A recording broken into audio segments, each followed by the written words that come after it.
میں یہ عرض کر رہا تھا اولیاء کرام کے جب فوائد اور فضائل ان سے وابستگی کے جو قرآن و حدیث پر مبنی احکامات دیے جاتے ہیں تو وہاں پہ فی زمانہ ایک تنبیہ کرنا اور ایک چیز بالکل کلیئر کرنا بہت زیادہ ضروری ہوتا ہے کہ قرآن جن اولیاء کرام کی فضیلت بیان کرتا ہے، احادیث میں جن کی صحبت اور سنگت اور معیت اختیار کرنے کا حکم دیا جاتا ہے، یہ وہ اولیاء کرام ہیں جو شریعت کے پابند ہوتے ہیں، جو باقاعدہ اللہ تبارک و تعالیٰ کے احکامات کے پابند ہوتے ہیں۔ وہ کبھی بھی خلاف شرع امور نہیں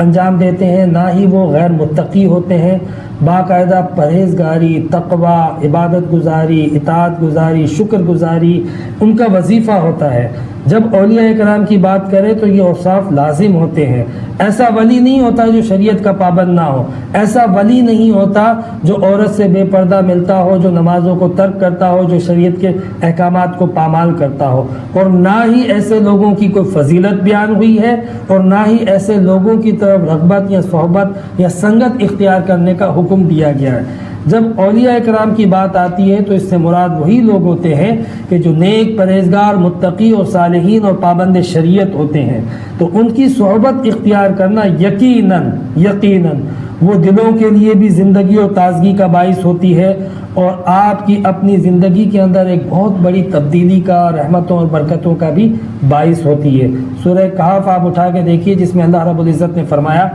وَاصْبِرْ نَفْسَكَ مَعَ الَّذِينَ يَدْعُونَ رَبَّهُمْ بِالْغَدَاةِ وَالْعَشِيِّ، بندے ان لوگوں کے ساتھ جڑ جا کہ جو اپنے پروردگار کو صبح و شام یاد کرتے رہتے ہیں، پکارتے رہتے ہیں۔ اب آپ دیکھیے کہ اللہ رب العزت ہمیں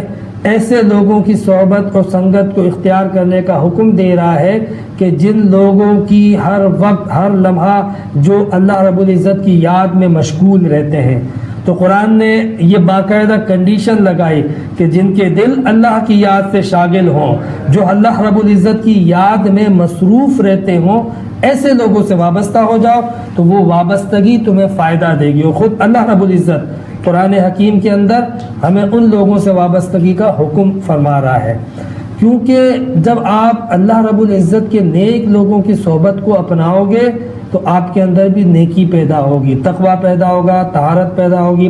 پاکیزگی پیدا ہوگی۔ اور نیک لوگ چونکہ اللہ رب العزت کے قریب ہوتے ہیں تو اللہ کے قریب جانے کے لیے جو پہلے سے قریب ہیں ان سے قریب ہونا چاہیے۔ حضرت مولانا روم رحمۃ اللہ علیہ فرماتے ہیں کہ ہر کے خواہد ہم نشینی با خدا او نشینہ در حضور اولیاء، ہر وہ شخص کے جو چاہتا ہے کہ اللہ رب العزت کا قرب حاصل کرے، اسے چاہیے کہ وہ اللہ کے نیک بندوں کی سنگت اور صحبت کو اپنائے، کیونکہ یہ وہ لوگ ہیں جو اللہ رب العزت کی بارگاہ میں پہلے سے قریب ہیں۔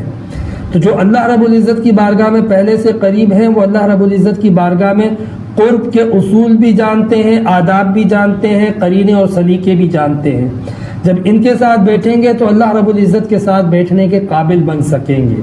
اس لیے اللہ رب العزت نے بھی فرمایا وَاصْبِرْ نَفْسَكَ مَعَ الَّذِينَ يَدْعُونَ رَبَّهُمْ بِالْغَدَاةِ وَالْعَشِيِّ، کہ بندے ان لوگوں سے جڑو جو اللہ کو یاد کرتے رہتے ہیں، جو اللہ کی یاد میں شاغل رہتے ہیں۔ تَتَجَافَى جُنُوبُهُمْ عَنِ الْمَضَاجِعِ، جن کے پہلو ان کی بستر سے جدا رہتے ہیں، اللہ کی یاد میں ایسے مست رہتے ہیں کہ فرمایا کہ وَالَّذِينَ يَبِيتُونَ لِرَبِّهِمْ سُجَّدًا وَقِيَامًا، جن کی رات سجود اور قیام میں بسر ہوتی ہیں۔ ایسے خدا مست لوگوں کے اندر رہو اور ان کی سنگت اور صحبت